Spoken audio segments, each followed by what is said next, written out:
I want to show you something from my DistroKid account. This report shows a total of 2,715 US dollars and 49 cents. But honestly, the total is not even the most interesting part.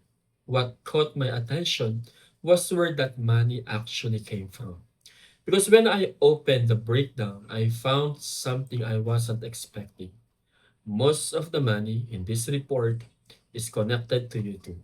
And one category in particular stands out by a huge margin: YouTube Content ID, 2,077 US dollars and 22 cents. So today, I'm going to take you through this report and show you where the money came from, what these different YouTube categories mean, and why Content ID is such a big part of my DistroKid earnings.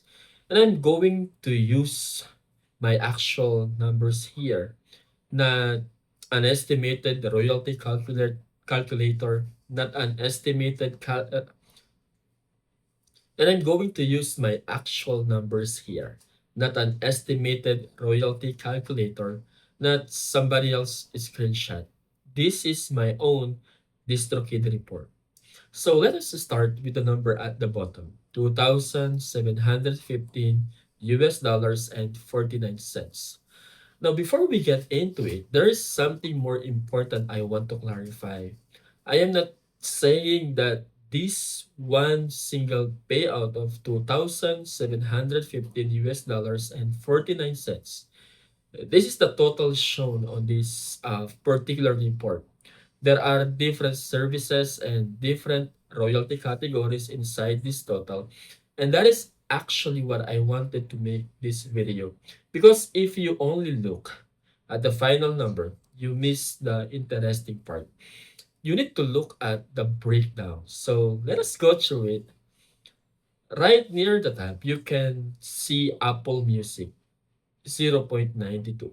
Then iTunes Songs, 0.70. And on this particular report, Spotify is showing 0. Pandora is 0. Deezer is 0. Tidal is 0. There are a lot of other services showing 0 as well. Now, I am not saying those platforms can never generate money. I am showing you what is actually in this report, and this is something I think musicians should understand. Your royalty report is not necessarily going to look like somebody else's royalty report. Your music might perform better on one platform. Someone else's music might perform better somewhere else. So don't just look at a video online where somebody says Spotify paid me this much. And I want you to look at your own data, because your own report is going to tell you where your music is actually generating money. And when I look mine, I noticed something. YouTube. Now, look at these numbers. YouTube ads, 1.26, YouTube Rent, 0.48. Those are relatively small amounts in this particular report. But then, we get into this. YouTube Content ID, 2,077 US dollars and 22 cents. That's the number that really caught my attention. Because suddenly, we've got from numbers like less than a dollar to more than $2,000 in one category. So naturally, the question is how? How did YouTube Content ID generate 2,077 US dollars and 22 cents in this report? Before I explain that, let me show you exactly what Content ID is. Your music, someone's video, Content ID, monetization. So, Content ID is basically a system that can identify your music when it is used in YouTube videos. So, let us say I have a song. I own the rights to that recording, and I have made the release eligible for YouTube Content ID. Then other person uploads a video to YouTube and uses my music. YouTube can identify that music, and when that use is eligible for monetization, the system can monetize that use of that music. That is the important part. I don't necessarily have to be the person who uploaded the video. Someone else can upload the video. They can use my music. And then the music itself can generate revenue through the rights management system. That is very different from the normal YouTube story that most people think about. Normally, you think about a creator uploading their own video, getting views, and earning advertising revenue from their own channel. Content ID is different. The music can be the thing that's generating the rights, claim, and the associated monetization. And that is why this number is so interesting. 2077 US dollars and 22 cents. Now, I want to make something very clear here. Don't watch this video and think I'll upload one song to DistroKid and I'll make 2077 US dollars. No, that is not how it worked, and that is not what I am saying. This is my actual result from my actual report. Your results can completely be different. There is not a guaranteed content ID amount that every musician receives. So the amount depends on how your music is being used, the eligible monetized activity, and the revenue generated from those uses. I'm showing you this number because it is what happened in my account. And that is much more useful to me than giving you some random royalty estimate. But now, here is where this report gets even more interesting because there is another section that I don't want you to miss. So look at this. YouTube ads, composition, 533 US dollars and 29 cents. And underneath that, YouTube rent, composition, $81 and 50 cents. Together, that is 614 US dollars and 79 cents. Now, you might be thinking, so wait a minute, isn't it that also YouTube? The answer is yes. But there is one word there that matters, the word composition. And this is where we need to understand that a song can involve different rights. There's the sound recording, that's the actual recorded version of the song that people listen to. But there is also the underlying composition, the songwriting.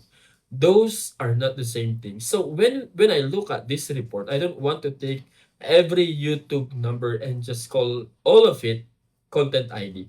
I want to pay attention to exactly what DistroKid is labeling each category. So we have YouTube content ID, $2,077 and 22 cents. YouTube ads composition, 533 US dollars and 29, and YouTube red composition, 81 US dollars and 50 cents. Those are separate entries in the report, and that is important because if you are trying to understand your royalties, the labels matter. Now, let us step back and look at the bigger picture. The report total is 2,715 US dollars and 49 cents. Apple Music is 0.92, iTunes Songs is 0.70, Facebook is 0.07, Facebook Social Media Pack is 0.01, YouTube Ads is 1.26, YouTube Red is 0.48, but the biggest individual category is YouTube Content ID. 2,077 US dollars and 22 cents.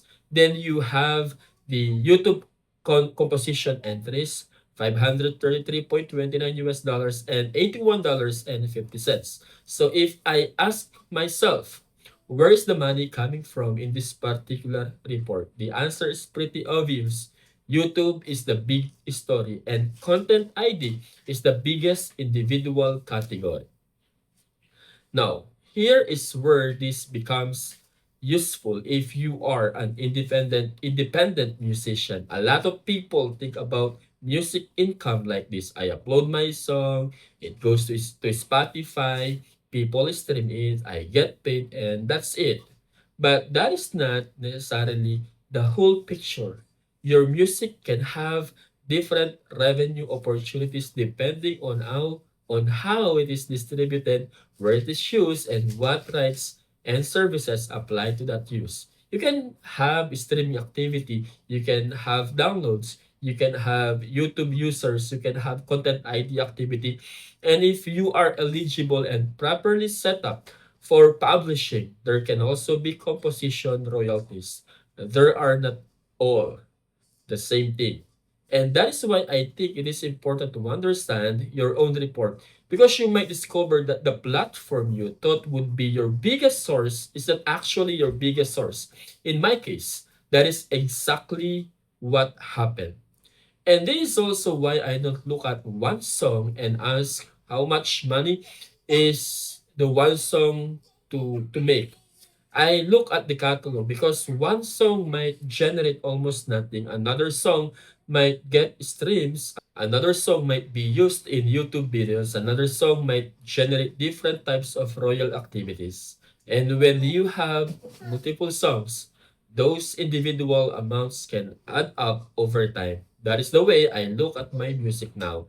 I'm not expecting one song to suddenly make me rich. I am building a catalog and giving each song more opportunities to generate income.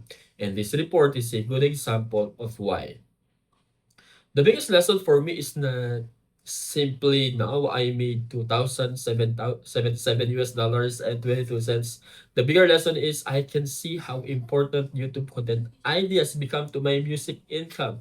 That is what I find interesting, and that is why I am showing you the report, because if you are a musician, I think you should know where your money is actually coming from. Not just don't just look at the final balance, open the breakdown, look at the services, look at the categories, and ask yourself, where is my music actually generating money? Because the answer might surprise you. In my case, I expected the usual streaming platforms to be part of the story.